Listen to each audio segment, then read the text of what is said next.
അഡ്കോ committee വിളിച്ചു കൂട്ടാനായിട്ട് രമേശ് പിഷാരടിയോട് മറ്റുള്ള എല്ലാവരും ഡേറ്റ് ഒന്ന് നോക്കിയിട്ട് എല്ലാവരും ഡേറ്റ് അവൈലബിൾ ആയിട്ട് നോക്കിയിട്ട് ഒരു കമ്മിറ്റി ഉടനെ തന്നെ കൂടും. വേറെ ഒന്നുമില്ല, നമ്മളെ അഡ്കോ കമ്മിറ്റി എന്ന് പറഞ്ഞാൽ ഇത് ഇതുവരെയുള്ള ചില കണക്കിലെ തെറ്റുകളെ കുറിച്ചൊക്കെ ആയിരുന്നല്ലോ കഴിഞ്ഞ ദിവസം ചർച്ച ചെയ്തത്. അപ്പോൾ അതെല്ലാം ഒന്ന് റെക്ടിഫൈ ചെയ്യുക, എല്ലാം ഒന്ന് സ്ട്രീം ലൈൻ ചെയ്യുക. സ്ട്രീം ലൈൻ ചെയ്തതിനു ശേഷം ഒരു ഇലക്ഷനിലേക്ക് കൊണ്ടുപോകുക എന്നുള്ളതാണ്. അപ്പോൾ അതിന് മുമ്പ് ഇതൊന്ന് സ്ട്രീം ലൈൻ ചെയ്യും.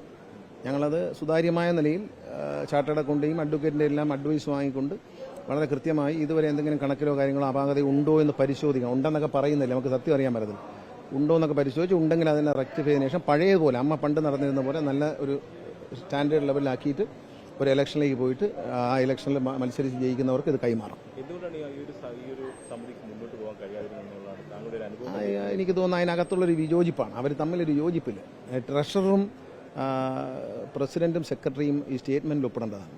ട്രഷറർ ഇടാൻ തയ്യാറാവുന്നില്ല. അങ്ങനെ വരുമ്പോൾ അക്കൗണ്ട്സ് പാസ്സാവില്ലല്ലോ. സ്വാഭാവികമായിട്ടും അക്കൗണ്ട്സ് പാസ്സാവ് വരുമ്പോൾ അവരുടെ നടത്തിക്കൊണ്ടാനുള്ള അവരുടെ അധികാരം നഷ്ടപ്പെട്ടു എന്നുള്ളത്. അവരെ പിണക്കി വിട്ടതും ആരും അടിച്ചു പുറത്താക്കിയൊന്നും അല്ല.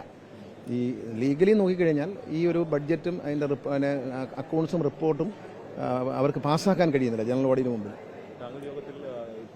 ഞാനൊരു അവസരം കൊടുക്കണമെന്ന് പറഞ്ഞ ആളാണ് ഞാൻ. കാരണം വെച്ചാൽ ലേഡീസാണ്, അവർക്ക് എന്ത് തെറ്റുപറ്റിയെങ്കിൽ തിരുത്താനൊരു അവസരം. കാരണം ഇവർ തമ്മിലുള്ള പിണക്കങ്ങളൊക്കെ തീർത്ത് ഒന്ന് പൊരുത്തപ്പെട്ട് പോകാൻ കഴിയുമോ. പക്ഷേ ജനറൽ ബോഡിയുടെ തീരുമാനം, ലാലേട്ടൻ പറഞ്ഞ പോലെ ജനറൽ ബോഡിയുടെ തീരുമാനമാണ് തീരുമാനം. നമ്മൾ പറയുന്നതല്ല, നമ്മൾ അഭിപ്രായം പറയാനേ ഒക്കൂ.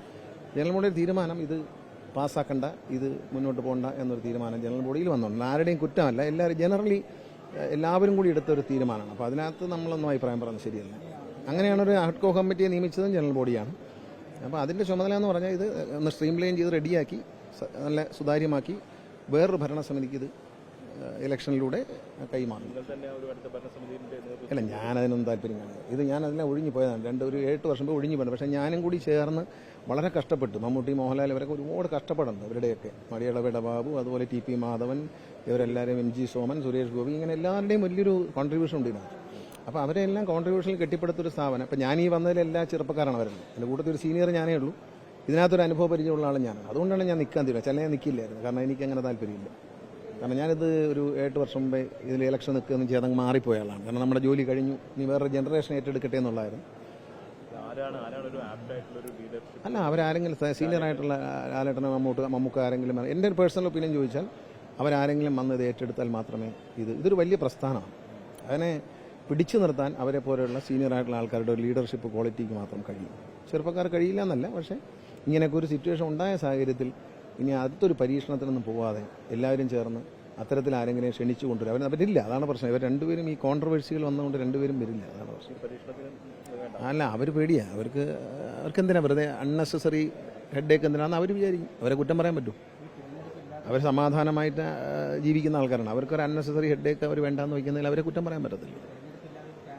ഇല്ല, അതറിയില്ല. അതൊക്കെ ഇനി ഡിസ്കസ് ചെയ്ത് വരുമ്പോഴൊരു ആദ്യം ഇതൊന്ന് ഞങ്ങളുടെ കമ്മിറ്റിയെ സംബന്ധിച്ച് വേറെ ഒന്നുമില്ല. ഇത് സുതാര്യമായിട്ടൊന്ന് സ്ട്രീം ലൈൻ ചെയ്യുക, ഒരു ഇലക്ഷൻ നടത്തുക, നിലവിൽ പോയിക്കൊണ്ടിരിക്കുന്ന കൈനീട്ടവും കാര്യങ്ങളൊക്കെ അങ്ങനെ മുടങ്ങാതെ പോവുക എന്നുള്ളത്.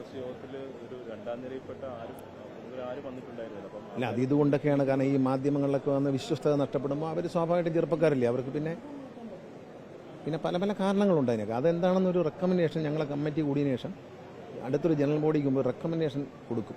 എന്തുകൊണ്ടൊക്കെയാണ് ഈ ചെറുപ്പക്കാർ വരാത്തതിൻ്റെ കാരണം. ഒരു ഉദാഹരണം ഞാൻ പറഞ്ഞുതരാം. ചുമ്മാ എൻ്റെ ഒരു അസസ്മെൻ്റാണ് ഞാൻ പറയാം. ഇപ്പോൾ യങ്സ്റ്റേഴ്സ് എല്ലാം 2-3 കോടി രൂപയ്ക്കൊക്കെ ഈ അഡ്വർടൈസ്മെൻറ്റ് കമ്പനിയായിട്ട് ഒരു എഗ്രിമെൻറ്റുകളൊക്കെ ഏർപ്പെട്ടിട്ടുണ്ട്. ഇപ്പോൾ ഇവിടെ വരുമ്പോൾ സ്വാഭാവികമായിട്ട് ഈ കൗണ്ടറുകളെല്ലാം തുടങ്ങിയിട്ടുണ്ട്. ഇവർ ഒരു ചായ കുടിച്ചിട്ട് ചേട്ടാ കൊള്ളാമെന്ന് പറയാം എന്നൊക്കെ ഒന്ന് പറയുമ്പോൾ അത് പറയാൻ അവരെ കൊണ്ട് പറ്റില്ല. അപ്പം അത്തരം സീനുകൾ സ്പോൺസർമാർ വരുമ്പോൾ അങ്ങനെ പണ്ട് സ്പോൺസർമാരില്ല. അപ്പോൾ ഈ സ്പോൺസർമാർ വരുമ്പോൾ അത്തരം ചില സീനുകളുണ്ട്. അത് ഇവർക്ക് ഫേസ് ചെയ്യാൻ പറ്റില്ല. അപ്പോൾ അവർ മോശക്കാരാവും. കാരണം ഗണേഷ് കുമാർ നിന്ന് സംസാരിച്ചു, മറ്റേയാൾ സംസാരിച്ചില്ല എന്നൊക്കെ പറയുമ്പോൾ അവർക്കത് ബുദ്ധിമുട്ടാണ്. അപ്പോൾ അതുകൊണ്ട് അവരിൽ പലരും ഈ ഒരു സിറ്റുവേഷൻ ഒഴിവാക്കാൻ ശ്രമിക്കുന്നുണ്ടോ എന്ന് എനിക്കൊരു സംശയമുണ്ട്.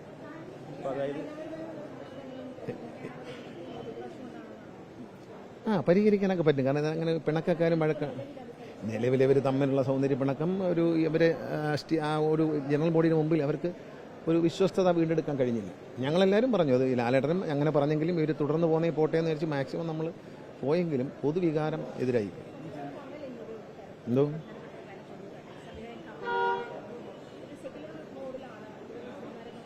ആണോ? ഇല്ല, അതൊന്നും ഉണ്ടെന്ന് ഞാൻ വിശ്വസിക്കുന്നില്ല. അങ്ങനെ പാടില്ല. അമ്മയിൽ രാഷ്ട്രീയം. ഇപ്പം ഞാനൊരു രാഷ്ട്രീയക്കാരനാണ്. പിഷാരടി ഇപ്പോൾ കമ്മിറ്റിയാണ്. പിഷാരടി ഒരു പാർട്ടിയുടെ പ്രതിനിധിയാണ്. അപ്പോൾ അങ്ങനെ രാഷ്ട്രീയം ഇതിനകത്ത് ഞങ്ങൾ ഒരിക്കലും കൊണ്ടുവന്നിട്ടില്ല, ജാതിയും കൊണ്ടുവന്നിട്ടില്ല. അങ്ങനെ കലാകാരന് എന്ത്, കലാകാരിക്ക് എന്ത് ജാതി, എന്ത് മതം, അത് പറയുന്നത് തന്നെ തെറ്റാണ്. അങ്ങനെ പറയാൻ പാടില്ല. ജാതി മതമൊന്നും ചോദിക്കാനും പറയില്ല, പറയാനും പാടില്ല. ഇത് ആർട്ടിസ്റ്റിൻ്റെ കലാകാരന്മാരുടെയും കലാകാരികളുടെയും സംഘടനയാണ്. അവിടെ അത്തരത്തിലുള്ള ഡിസ്കഷൻ തന്നെ തെറ്റാണ്, പാടില്ല. അത് വരാൻ പാടില്ല, അതൊരിക്കലും വരാൻ പാടില്ല. അതൊന്നും വരാതിരിക്കാൻ ഭാവിയിൽ ശ്രമിക്കണം നമ്മൾ. ഒരു കാരണവശാലും ഇന്നുവരെ വന്നിട്ടില്ല. നമുക്ക് പ്രസിഡൻ്റായിട്ട് ഇരുന്നിട്ടുണ്ട്, സെക്രട്ടറി ആയിട്ട് ഇരുന്നിട്ടുണ്ട്, മോഹൻലാലിട്ട് ഇരുന്നിട്ടുണ്ട്, അങ്ങനെ പലരും ഇരുന്നുണ്ട്. അപ്പോൾ അതങ്ങനെ ഇന്നസെനേറ്ററിന് എത്രയോ വർഷം ഇരുന്നു. അപ്പോൾ ആരുടെയും ജാതി മതമൊന്നും ഞാൻ ചോദിക്കാനും പറയില്ല, അത് പറയാനും പാടില്ല. അത് അത്തരം ആരോപണങ്ങൾ നമുക്ക് ലജ്ജാകരമായി പോയി. ആരോപണങ്ങൾ തന്നെ ലജ്ജാകരമാണ്. അത് നടന്നോ ഇല്ലെന്നൊന്നും നമുക്കറിഞ്ഞില്ല, പക്ഷേ അത്തരം ആരോപണങ്ങൾ ലജ്ജാകരമാണ്.